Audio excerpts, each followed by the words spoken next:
Hi guys, thank you for joining the live stream. Today we have Dr. Saumya Dey back with us again. Many of you all had been calling to invite him even before he came the first time, and after he came the first time, more demands have come in to invite him again and again. So today we are going to discuss cultural Marxism. It's whether it's good, bad, what is it exactly, how does it affect us, etc. So, would you care to give us a basic definition? What is cultural Marxism? Okay, Niranjan, so let me begin with the definition, as good a definition that I can provide you. And after that, if you permit me, I shall give a brief originary history of a cultural Right. cultural Yes, sir. Marxism as Absolutely. I understand it, and as I've recounted it in one of my books, by the way, Yes. in Okay. one of my collection of essays. Oh, I see. So, Okay. Niranjan, cultural Marxism, as I understand it, and would like to define it, is the multiple, materialist Marxist critiques of culture to begin with. And they originate with, in my opinion, one of the most foundational Marxist texts, which is the Communist Manifesto. Then, secondly, cultural Marxism is the various kinds of cultural advocacies taken up by the Marxists. And thirdly, cultural Marxism is the varieties of cultural interventions undertaken by the Marxists. So here's my definition to recount it and to put it all down very simply. In my view, cultural Marxism is the various critiques of culture, materialist critiques of culture done by the Marxists. It is the multiple kinds of cultural advocacies undertaken by the Marxists. And thirdly, finally, it is the varieties of cultural interventions made by the Marxists. Okay. I suppose this is all making sense to Yeah. you and the audience. Yeah. Now, how does the cultural Marxism originate? As I told you, in my view, it originates with one of the most foundational Marxist texts, which is the Communist Manifesto. In the Okay. Communist Manifesto, Karl Marx and Engels critique the bourgeois family and express the desire to dismantle it, because I suppose they viewed it as an oppressive patriarchal unit. At one point, if I remember correctly, Marx says, or rather Marx and Engels say that in the bourgeois family setup, the patriarch, the bourgeois male, considers his wife his property and a means to production and so on. If I remember correctly, I do not remember very exactly anymore, verbatim, the words that they use, but probably it is something on these lines. So they critique the family, which is a social unit as well as a cultural unit. So this critique, besides being a social critique, is also a cultural critique, and hence this is a kind of cultural Marxism. Then moving on, there is another foundational Marxist text, which is the origins of the family, private property, and the state, in which Engels makes a materialist interpretation or takes a materialist view of the origin of or rather the origins of the family setup, the nuclear family, the monogamous nuclear family. He writes that, it originated because men wanted to establish the paternity, hence they enforced monogamy, sexual monogamy upon their female partners. And that was because they wanted to pass on their possessions, their property to their descendants, which is why this anxiety to establish paternity. So once again, this is a materialistic critique of a social unit as well as a cultural unit. Now, every social unit is by extension a cultural unit too, because it manifests a certain culture, it bears a certain culture, and it acculturates, so to speak, its members a certain way. So in this sense, every social unit is also a cultural unit. Moving on, well, what more instances can I furnish? If you look at the corpus of Lenin, for example, he expresses certain or sets a certain cultural agendas. For example, the Leninist view of the party itself is such that it expresses, it articulates the cultural agenda as defined by Stalin. The Leninist vanguard party is supposed to be the sole site of the social and the cultural activity of the working class. So in this sense, it articulates a certain cultural agenda. So the Leninist vanguard party makes a cultural intervention, a revolutionary cultural intervention in the body politic, in the civil society sphere, to transform both eventually. Then, if I remember correctly, in one of his essays, which is, I believe, titled "Can Bolsheviks Retain Power or Bolsheviks Hold Into Power?" It's not one of the better known essays of Lenin, neither one of the most cited essay by him. Now, in this essay, he considers this question whether the Bolshevik state can be perpetuated or not, if it is going to be long lasting or not, can it survive the vagaries, the counter revolutionary vagaries or not. And eventually, he concludes that it may survive, after all, if the working class and the peasantry at large are trained in administration and incorporated in the into the administrative apparatus of the Bolshevik state in large numbers. So here is another cultural agenda. It is, after all, an acculturation process that he recommends for the peasantry and the working class, that they are trained in administrative work and incorporated into administration. So this is another instance of cultural Marxism, in my view. Then again, in another essay, whose name I cannot remember at this moment, it's a brief pamphlet of sorts, actually, hardly an essay, or rather a longish note of sorts, in which Lenin takes the position that for the revolution to take place in Russia, this is prior to 1917, a revolutionary newspaper is a necessity. A pan-Russian revolutionary newspaper is a necessity. So this is another articulation of a cultural agenda, because a daily, a publication represents a certain culture. It represents a certain worldview. So if you are planning to establish a daily, if you're planning to bring out a daily to perpetuate or to bring about, I beg your pardon, to perpetuate or to bring about the revolution, then it is a cultural agenda once again. You're articulating a cultural agenda. And here is another instance of cultural Marxism, in my view. Now, a more, telling instance of a cultural Marxism, in my opinion, is the corpus of Gramsci. Right. And it's a more explicit corpus in terms of its cultural Marxist intent, cultural Marxist agenda. Gramsci, you might be aware, and the audience might be aware, identified culture as another side of class struggle. And he took the view at one point in his prison notebooks, which are much read, much cited, that culture plays a certain role in perpetuating the production relations, or in perpetuating the productive forces, in sustaining the productive forces as they are. So at one point in his prison notebooks, he writes that the state imparts a certain ethic, a certain morality, as well as a certain culture to the population that it oversees, to the population that it governs, so that the productive forces are sustained. Now, what might this mean? This might mean a respect for private property, private enterprise. This might mean a respect for the production relations as they are, so that the institutions, private property, private enterprise, and the capitalist production relations are maintained as they are, so that they are propagated into the future. So here he takes the view that the culture is fundamental to the maintenance of these bourgeois capitalist institutions. And hence, I believe by extension, he does a cultural critique of these institutions, which is another instance of cultural Marxism, in my view. Then by the time you come to the 1930s, you have multiple, materialistic critiques of knowledge production and cultural production, and these critiques come out of one institution, which is the Institute of Social Research, or the Frankfurt School. It is also called the Frankfurt School. One instance of this is a pamphlet written by Max Horkheimer, who was at that time the head of this institute. It is a pamphlet titled Traditional and Critical Theory. Now, in this pamphlet, Horkheimer takes it the broadest possible view of a theory. He understands theory as a knowledge production in general. And he takes the view, he articulates the position that in traditional societies, or in bourgeois capitalist societies, implicitly he means these, knowledge production subserves the production relations. It subserves economic production and the production relation. For example, if it is researches in chemistry or metallurgy which are being undertaken in a bourgeois capitalist setup, these researches would eventually be deployed, or rather the outcomes of these researches would eventually be deployed in, let us say, the production of iron and steel. I think he cites this instance, cites this example in his pamphlet. So here is the materialistic critique of knowledge production. And the counter to this state of affairs, or rather as a counter to this state of affairs, he recommends a different kind of knowledge, a revolutionary critical knowledge, which is skeptical of societal mores, values, etc., and whose eventual intent is to upturn these values and mores, to overthrow these values and mores. Because they subserve the bourgeois capitalist state apparatus and production relations, which are, according to him, a bad thing. He was a Marxist, after all.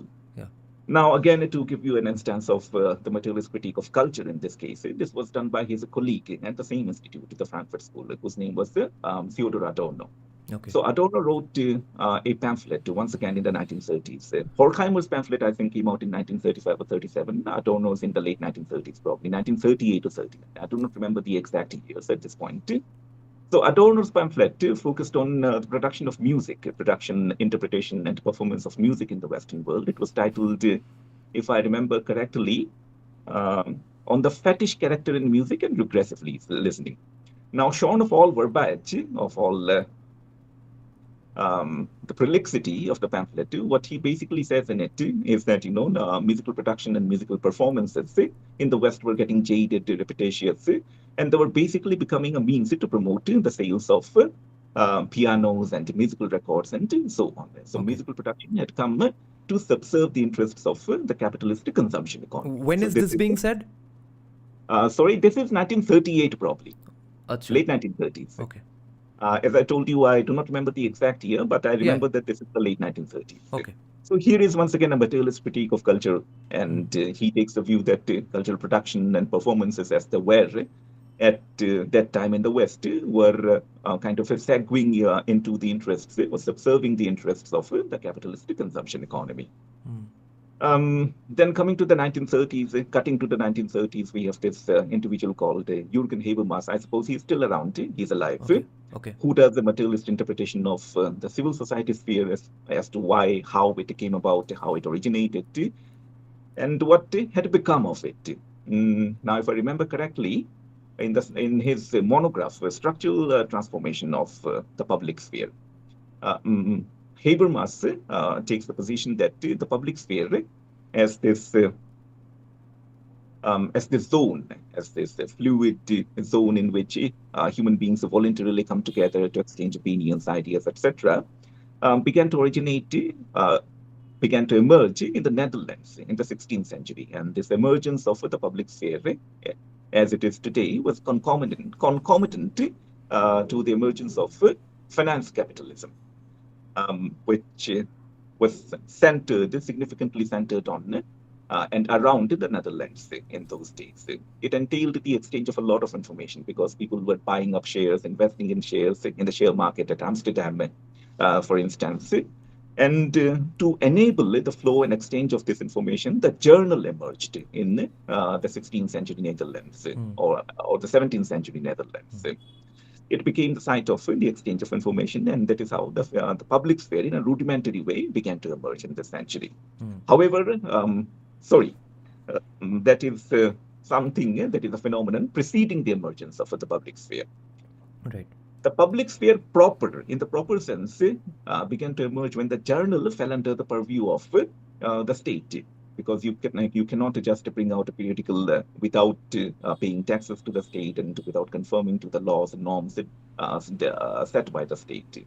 So the journal definitely eventually came under the purview of the state. It came to be constrained by the state. But by this time, a proper bourgeois public sphere had begun to emerge at the various private salons, at the coffee houses, at the taverns, and so on, where the bourgeois public gathered to voluntarily exchange information, discussed art, politics, and so on. But when Jürgen Habermas was writing, according to him, he took the view that the public sphere was no more as it used to be once upon a time. It wasn't a site where the free exchange of ideas took place, where genuinely free discussions took place. It had been constrained by the demands of the capitalist economy. It had become a site where products were being advertised. It had become a site for consumption, and it had become a site to advance the propaganda of various kinds. So here, once again, you have a materialist interpretation of the public sphere as to how it emerged, and once again, a materialist critique of the public sphere in terms of what it had become in the 1960s. Then again, in the 1960s, no, this was not in the 1960s. This was exactly 1970. You have Louis Althusser writing his pamphlet, a very famous pamphlet, Ideology and the Ideological State Apparatus. Once again, he basically, in this pamphlet, in my view, reiterated the position taken by Gramsci in the 1930s. Althusser argued that every state has a repressive apparatus in the form of the police, the police force, the army, the prison houses, etc. And at the same time, every state upholds, underpins, an ideological apparatus, which is in the form of the church, the newspapers, the schools, the colleges, Right. etc., which acculturate the public in a certain way, so that they can partake in the capitalist production of, capitalist relations of production, and Okay. eventually sustain, perpetuate the capitalist relations of production. So once again, you have a materialistic critique of the gamut of institutions which are engaged in cultural production, which is sustain the broader cultural ambience in any civil society, in any state, and so on. So here you have once again a materialistic critique of culture and the cultural production, in my opinion. This is my opinion. You're free to disagree with it as well as the audience. Now, of course, as I said in the beginning, cultural Marxism also means various kinds of Marxist advocacies and interventions in culture. How did this phenomenon emerge?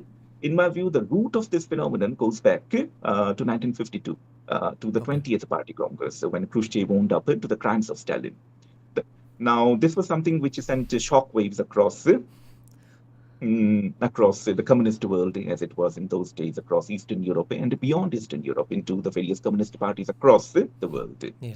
So it disillusioned large numbers of communists who were party affiliated, who were proper textual communists. And this disillusionment was because they had once looked up to the Soviet Union as a beacon of justice, um, as a state that would bring about a better world order. This hope was belied. So what happened across the university spaces, or across a lot of university spaces where there once upon a time used to be party-affiliated communists, there emerged lone wolf communists who gave up their party affiliations and took up cultural advocacies of various kinds from a Marxist point of view. Because they wanted to bring about a better world, a more just, a more fair world, which the Soviet Union was not working in the interest of anymore. It turned into an autocratic state. It had invaded Hungary, for instance. It invaded Hungary, for instance, in 1953, I believe. Then it again invaded Czechoslovakia in 1968. So all the more reason why so many communists, once upon a time party-affiliated Marxists, in various parts of the world were now disgruntled with the Soviet Union, and they gave up their affiliation with the communist parties which were oriented towards the Soviet Union. You might know, and the audience might know, that once upon a time it was quite the norm for communist parties across the world to learn to be oriented towards Moscow or Beijing. Yeah. So there were lots of these communist parties in Western Europe too, which were oriented towards Moscow in those days. But these parties lost a lot of their membership, and these lone wolf Marxists now, as they came to be, as they turned, took up cultural advocacies of various kinds. So they began to critique the nuclear family setup, for example, as a site of patriarchy. They began to advocate, champion the rights of the sexual minorities, and so on. So basically, they sought to dismantle society and culture as they existed in those days, to bring about a better, fairer, more just social world in their view. So this is broadly, roughly, the originary process of cultural Marxism, in my view. And let us take the discussion forward here on. I hereafter. have plenty of questions already. Last day's two pages worth of questions are still remaining. I already have two more pages of questions. Let's get to basics first. Do you have an opinion on whether it is objectively a good thing, cultural Marxism? Is it good or bad? Is it good for society or bad for society? Objectively, well, it is quite dangerous because of the routes that it takes. Because, well, I'm a conservative myself. Okay. The eventual objective of cultural Marxism is to dismantle society and all the various units which make up society, and the values and mores which make up society. I do not think a quest for justice and the quest for a better, fairer world ought to necessarily take this route. So I believe there's a great deal that is problematic about the cultural Marxism, because it seeks to dismantle things just for the sake of it. Cultural Marxism, or wokery, as we broadly call it today, is into cultural engineering, social engineering, just for the sake of it. And it takes especially virulent forms every now and then, because it is completely, as it is today, detached from reason. It is completely detached from all empirical points of view and rationality broadly. So this makes it a very dangerous civil society phenomenon. So, how much of Marxism do you think is done by people or pursued by people out of sheer jealousy or control issues versus just an actual dream of having a fair world, equal world? Well, to the extent that I've observed the Marxists, Niranjan, a lot of them actually come from very elite backgrounds, very elite upper class um, backgrounds. As I saw at JNU, for example, where I did my PhD. So I suppose these people, a lot of these people have certain, psychological issues because morality, moral virtue in the form of the adherence to a sustained set of values is generally absent in their lives. I'm not saying that they are necessarily bad people, but they come from a social stratum in which traditional morality is generally absent, where morality is generally very fluid. So traditional virtue is also generally absent. And as human beings, we all want to feel virtuous. We all want to look virtuous. So with these people, cultural Marxism is generally a kind of a virtue projection. They take up these advocacies, not necessarily because they feel for them, not necessarily because they feel for the sexual minorities or those who are generally oppressed in society. I'm all for the sexual minorities. I'm all for the oppressed. But I don't think that to do them good means necessarily to dismantle society as it is. I suppose you can bring about a better, fairer world from a conservative point of view too. And I think it is a better route to a better, fairer world because human beings need to be socially anchored to be psychologically, emotionally healthy. They need to be culturally anchored to be emotionally, psychologically healthy. And if you dismantle the cultural, social habitus of human beings, you do not necessarily do them good. Of course, one has to remove the abuses which are there in our social world, in our cultural mores, values, etc. I do not deny that, but you do not throw the baby out with the bathwater. Yes. That is not a very wise thing to do. Yes, sir. So, what is the definition of fair and equality? Well, fairness from my point of view is that everyone, or as far as possible, human beings get to make their life choices. It is upon you whether you wish to be a pilot or a scuba diver. And if you wish to be a pilot, you should have enough opportunities available before you so that you become a pilot. You ought to be able to enroll in a flight school. You ought to be able to graduate with, I suppose, a major in physics, which might be necessary, and mathematics, which might be necessary if you wish to become a pilot. And once again, if you wish to become a scuba diver, you go and join some swimming school. So these opportunities ought to be available before you in a society, and your ethnic background, the language that you speak, the religion that you observe, your gender, or rather the gender that you identify, you ought not to prevent you from making these life choices. I suppose that is my idea of justice and equality, that opportunities ought to be equally available before everyone, and people ought not to be prevented, people ought not to be constrained from availing these opportunities on account of primordial birth-related characteristics. Your physical features, the color of your skin, the color of your hair, or the birth community that you're born into, your religious group, your caste group, and so on. That is my idea of justice and fairness. So, you said conservative. Do you mean conservative in a Hindu sense or a European sense? Well, I take a Hindu view of a conservatism. In fact, once upon a time, I wrote an essay titled "Why I'm Not a Liberal." And I explained this in this essay as to why I'm not a liberal, and that was purely from a Hindu point of view.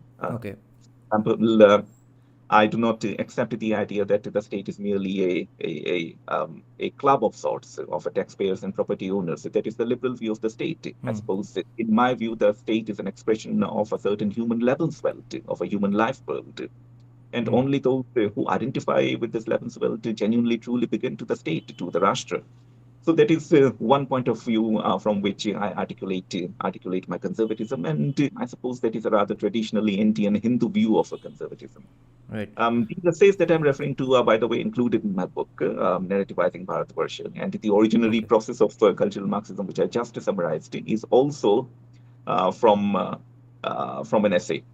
Is from an essay included in this book. So, since you are a conservative from the Hindu sense, wouldn't you say that then your idea of fairness and equality, which is basically the freedom to pursue anything you want, is at loggerheads with birth-based Varna, Jati, caste system? No, no, not at all. Not Okay. at all. For example, as a Hindu, I'm completely free to choose my spiritual position. Sorry, my spiritual point of view. Hmm.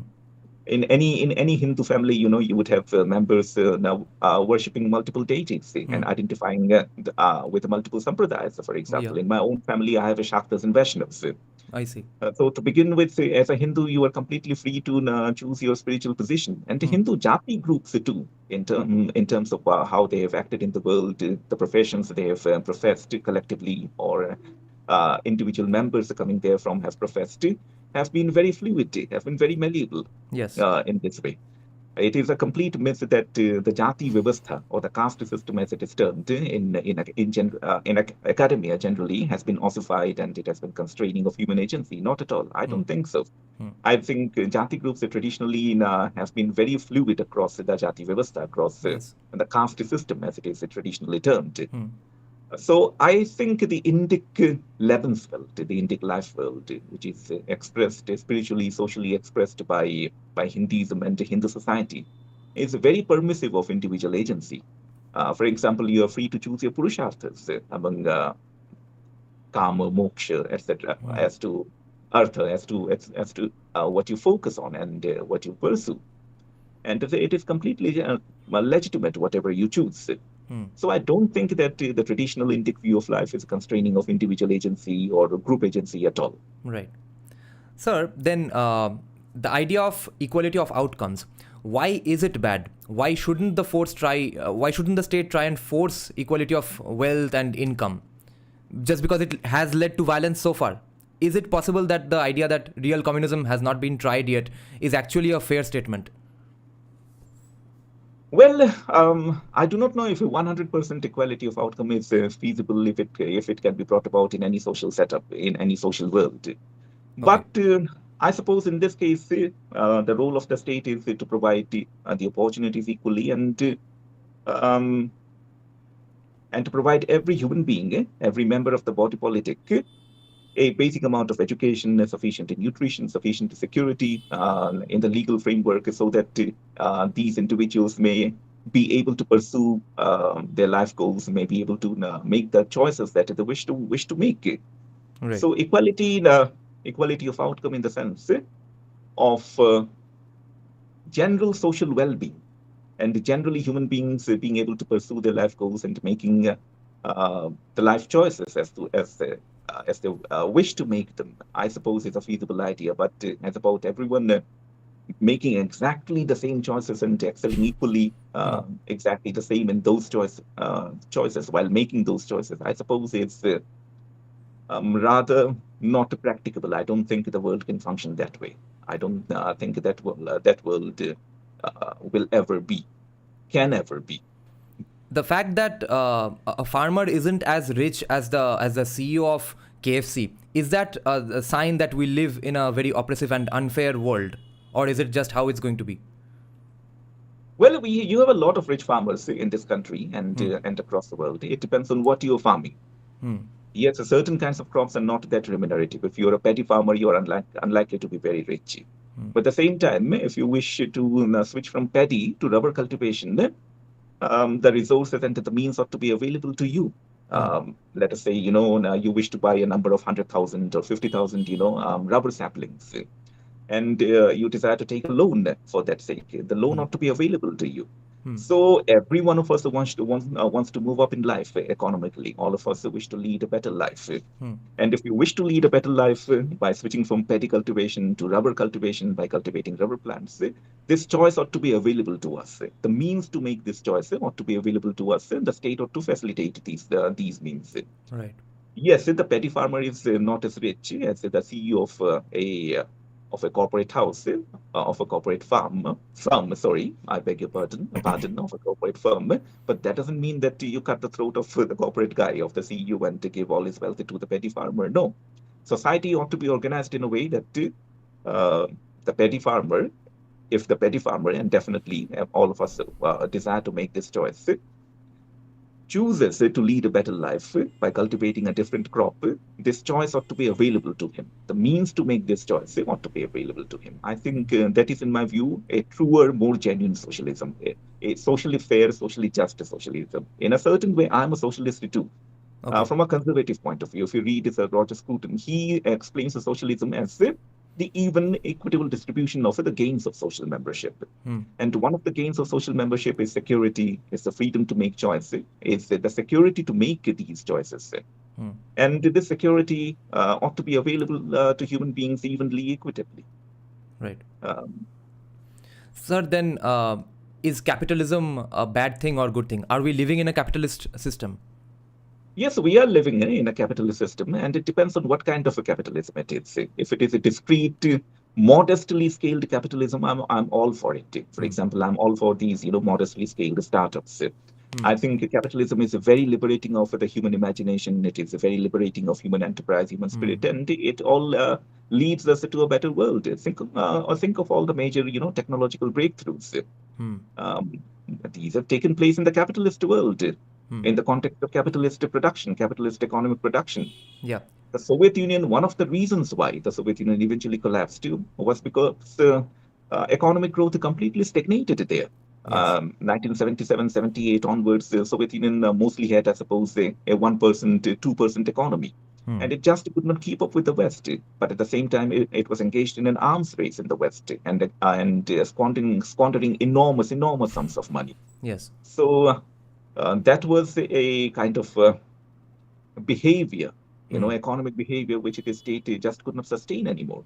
Yeah. And its citizenry got disgruntled with the state. One of the reasons why it collapsed. And when it collapsed, no one came to its defense. Anyway, I'm digressing here. So you see that all the major technological breakthroughs have taken place in the context of capitalist economic production, because it pushes human beings towards more and better innovation. It urges human beings, pushes human beings in the direction of discovering, devising newer and newer means of economic production, or to generally make economic production more efficient. So it is very liberating of human imagination and human spirit. But yes, I'm somewhat uncomfortable with transnational big capital.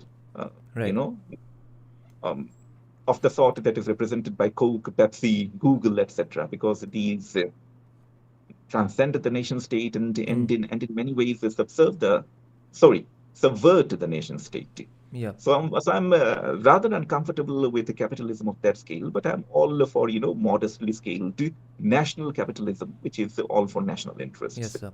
So this point of yours reminds me that recently Jordan Peterson had a debate with a liberal, and he was pointing out that I think conservatives are always worried about big government, and liberals or leftists are always worried about big corporations. So are we really opposed to gigantism, essentially, and not just specifically government and specifically corporates?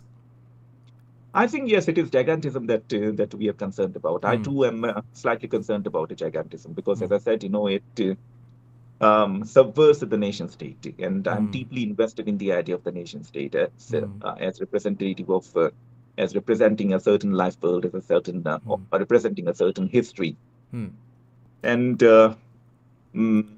big capital, gigantic transnational capital does not care much for cultural specificities and the nation state as representing these specificities. It kind of molds human beings similarly everywhere, so that they consume similarly. Yes. So yes, personally, I am definitely quite concerned about capitalist gigantism. Right. So when you say that you have a problem with big corporations affecting the nation state, do you mean just the nation or the model of nation state? Because a lot of decolonial scholars these days have the argument that since the nation state model is itself a very European concept that has been basically rammed down the throats of indigenous communities, that maybe we can hope or dream of not having a nation state in the first place. So are you in favor of nation states? Well, a nation state is a political entity representing a certain history and culture. And I suppose, a lot of these decolonial scholars actually take a very condescending view of these so-called indigenous communities. Okay. They think that in the idea of the nation state is necessarily, naturally inimical to the indigenous communities, because inherent, implicit in their worldview is the idea that the so-called indigenous communities are pre-political, Hmm. that they're not capable of generating proper political institutions, or they never have proper political institutions, Right. which is not quite. Hmm. You have to listen. You have to listen for the small voice of history to discover what politics or political institutions might be like in a traditional indigenous community. Hmm. For example, even rumor might be a political usage in certain cases. Now, do not please think that I'm taking the side of the subalternist here. No, I'm not saying that there is a vertical rupture between elite and subaltern culture, not Hmm. necessarily. But yes, even rumor can be a kind of a political usage Hmm. and a means to class struggle, as Yes. has been demonstrated by a Marxist anthropologist, Okay. uh, James Scott. Okay.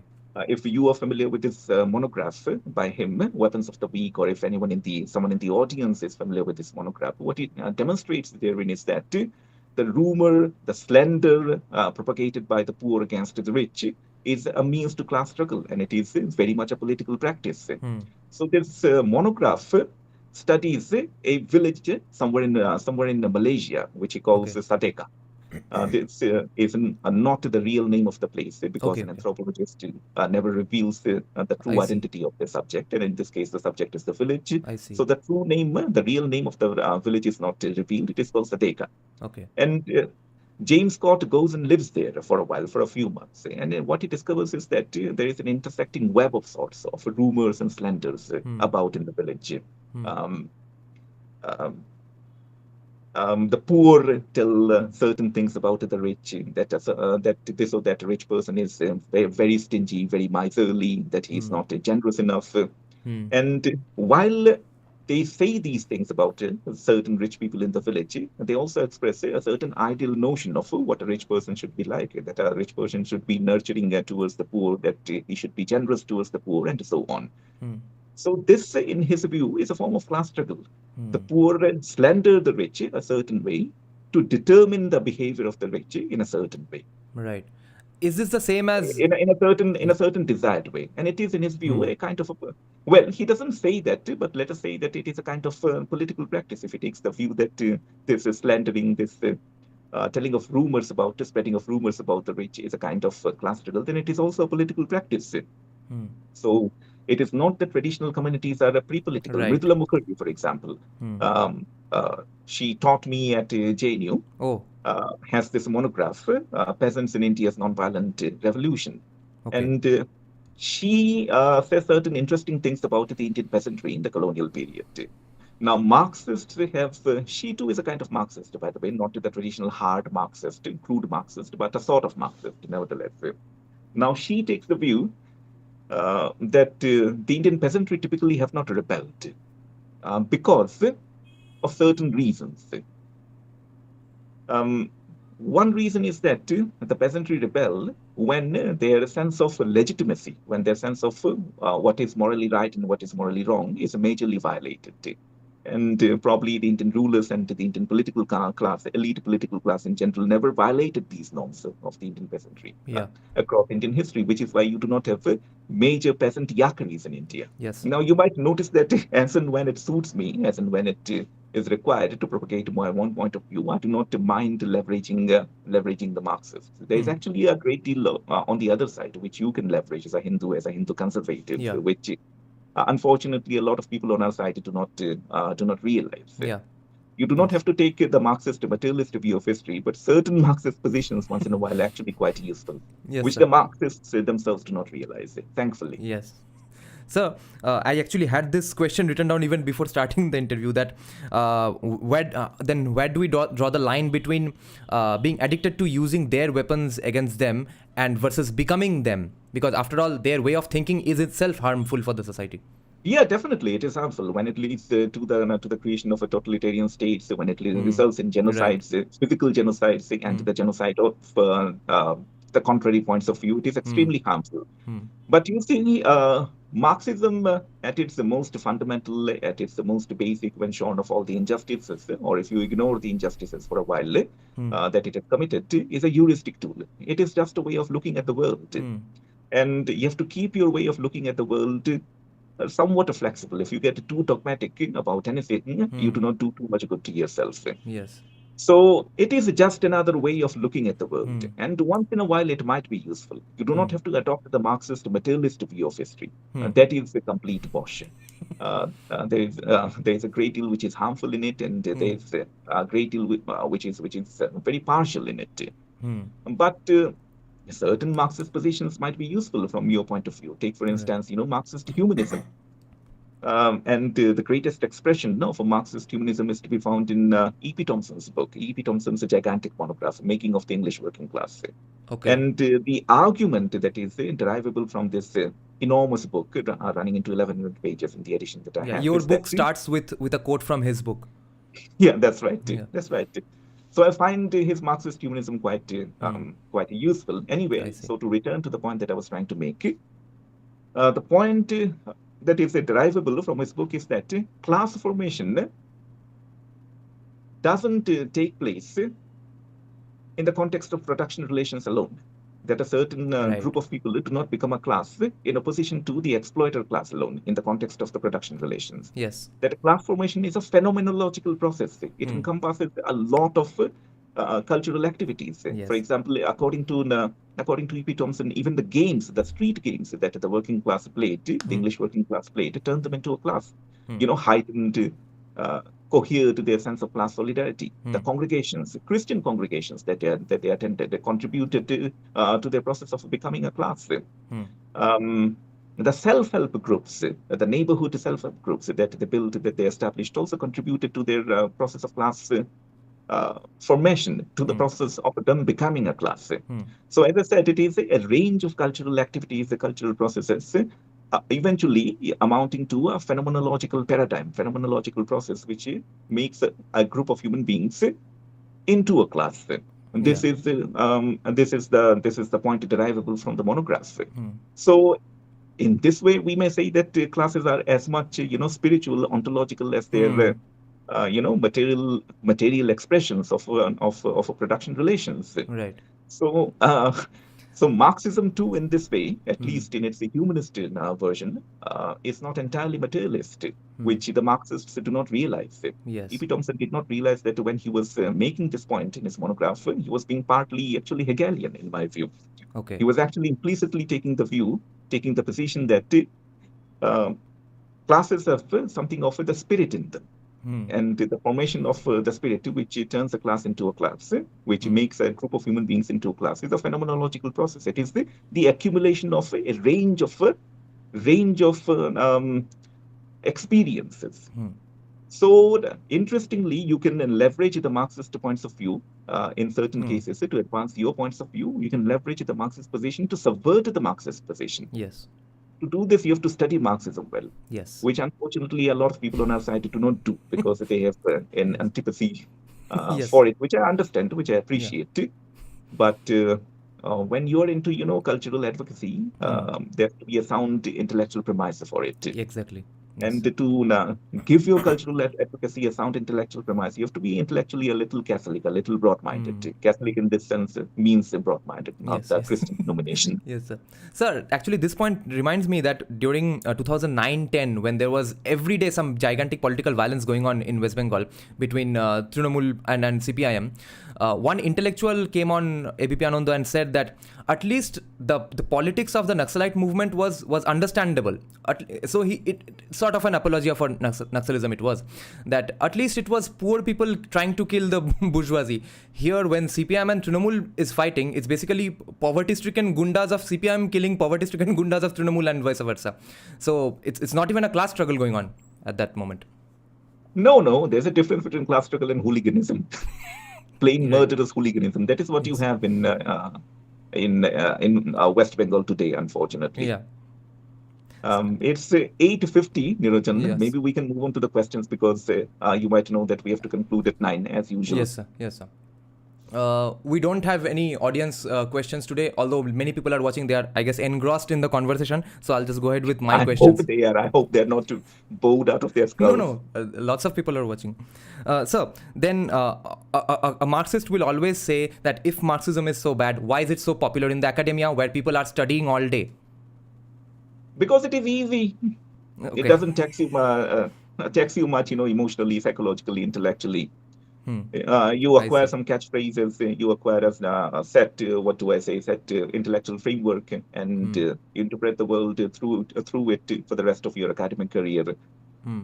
Uh, Academic perks also rather easily come your way Right. if you're a committed Marxist. Yes, sir. Your research papers get past peer review easily. Right. Your the manuscripts of your monographs to get past peer review easily. So there are lots of perks associated with being a Marxist. Even today in the Indian academic setup, things have not changed much actually at the ground level. Let me tell you this. Yeah. There have been a few superficial cosmetic changes on the top, but below this top stratum, things have not changed much. Is there a way to how is someone going to be not a Marxist in academia, especially in higher education, because all they are taught is Marx? How did you come out not Marxist? Well, I'm not a Marxist. Yeah. And though, as you have seen, I leverage what I require Yeah. of the Marxist positions, Marxist points of view. I Yes. keep myself broad-minded, open-minded in that way. I'm not a Marxist because I think Yes. cultural psychologies are historical artifacts in their own way. So recall our discussion the other day on Saturday, last Saturday. What did we discuss? We discussed the cultural subjectivities and the identities which emerged therefrom. So cultural subjectivities, the identities that they generate are very genuine, very potent historical movers. And multiple classes in this way can share the same cultural identities and to share in the same frameworks. Sorry, cultural subjectivities and to share in the same frameworks of identities and cooperate therein. So it is not that classes are always at loggerheads. Classes are rarely at loggerheads actually. Yes. What was one of the chief reasons behind the collapse of the Mughal Empire? Large-scale zamindari uprisings in the hinterland of North India, in the hinterlands of North India and the Deccan Plateau. Right. And these zamindars were leading actually peasant yakaris, peasant upsurges, uprisings against the Mughal Empire. So here is an instance of the rural elites and the rural non-elites cooperating against a state apparatus, which they both found oppressive from the economic and the cultural points of view. So elites and non-elites, the multiple classes, multiple strata of society are perfectly capable of cooperating in certain frameworks of activities if they share in the same cultural subjectivities and the identities generated by these subjectivities. So these are very real, very potent historical movers, historical artifacts in their own right. So I'm something of a Hegelian in this way. What Hegel meant by my spirit was probably the shared subjectivities in today's current academic terminology and all the creative potencies of a society that emerged therefrom and expressed themselves as law, art, philosophy, etc. So this ambiguous, nebulous thing called the spirit is a very genuine historical mover. And since I believe in it, I'm not a Marxist. I do not have to be, though I sometimes leverage what I require of the Marxist positions. Sir, that idea which you mentioned in the beginning, that the critique that wife is property of the bourgeoisie patriarch, is that a correct criticism? And if so, was that even a bad thing? Because when did really love, romance, these things even originate? Well, that's a very unfair and obscene view of the institution of marriage. I suppose it is an institution in which man and woman, a man and a woman cooperate.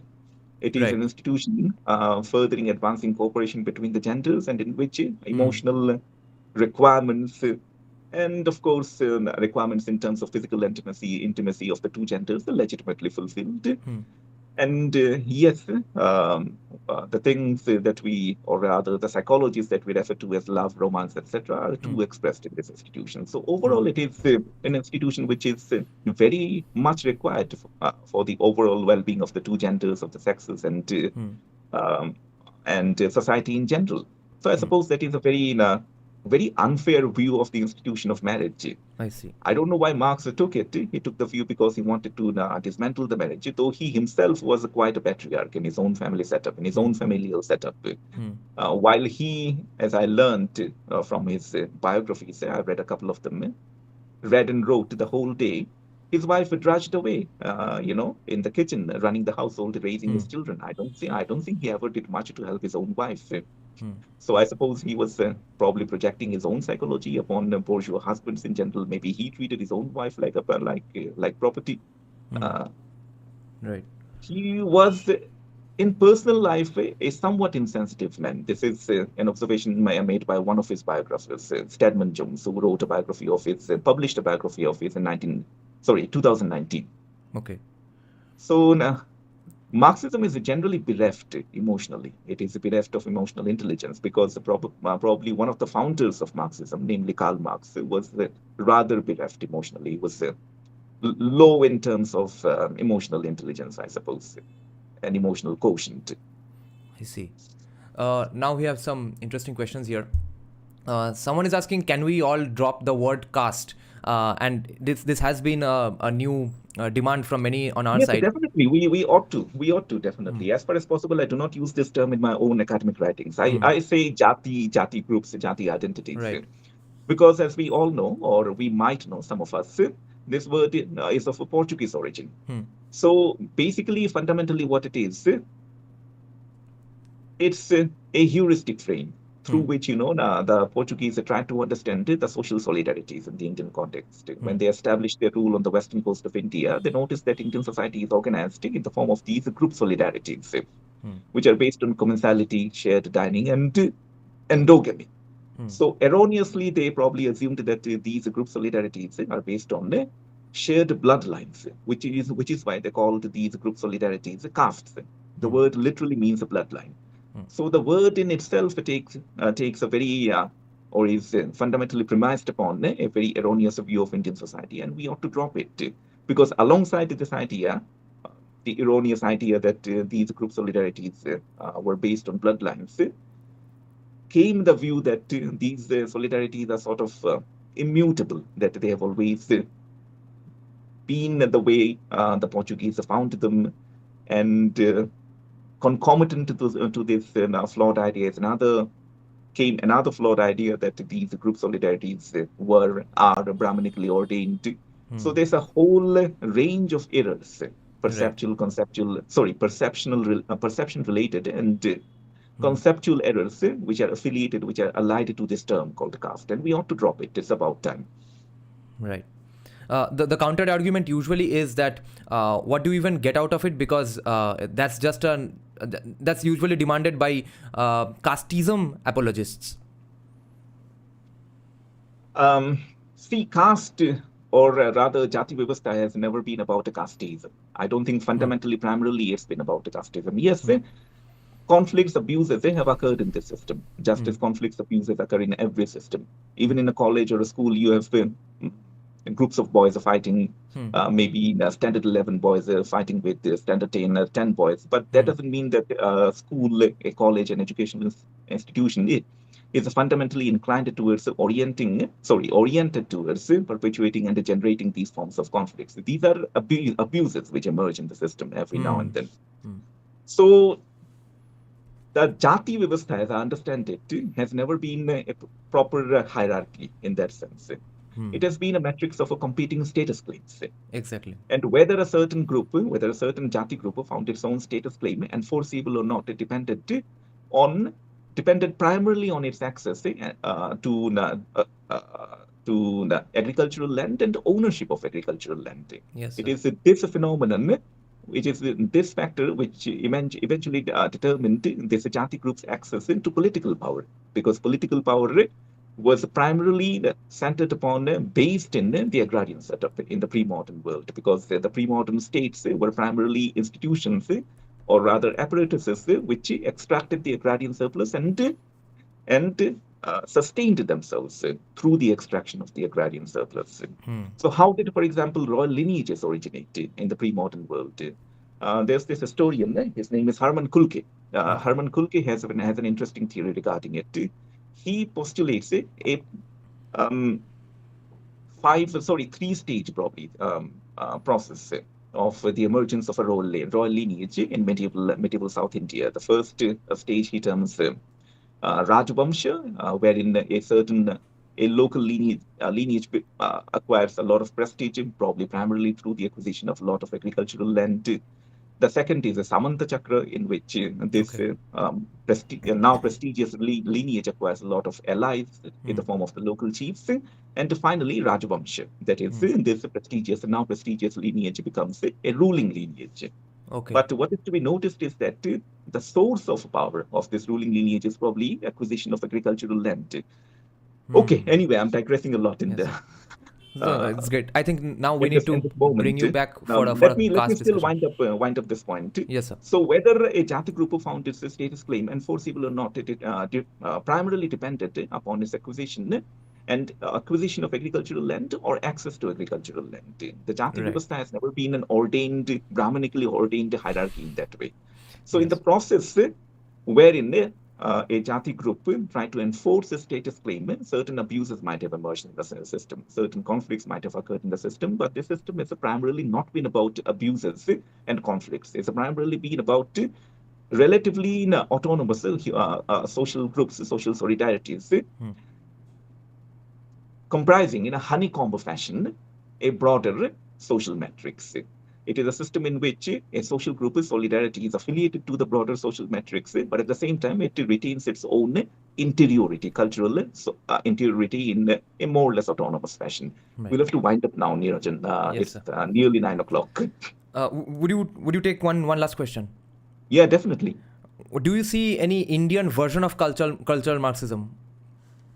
Well, it is all around us in the form of these cultural advocacies.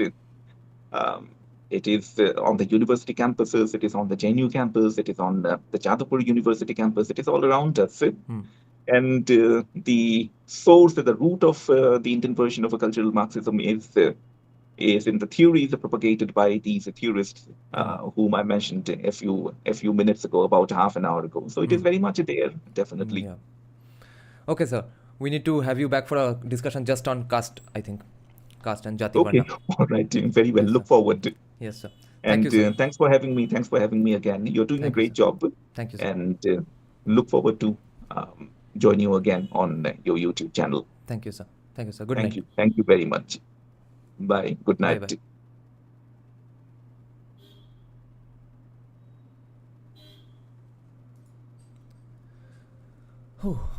What a fun discussion. Let me check some comments now. It's like macroeconomics versus micro, but society is generalized and dehumanized for labeling and mathematical thought. Yes. I'm also not understanding much, but I believe because I have never experienced communism and Marxism. Yeah. Everything can't be for everyone, right? So it's best that I extract whatever I can out of him instead of trying to dumb it down and then therefore affect people who could have understood these things. So Dr. Dey is amazingly captivating. Yes, this was a this was a genius lecture. Okay, sorry, I'm Shastri, I did not notice your question. Okay, then see you guys. Bye bye. Good night. See you soon.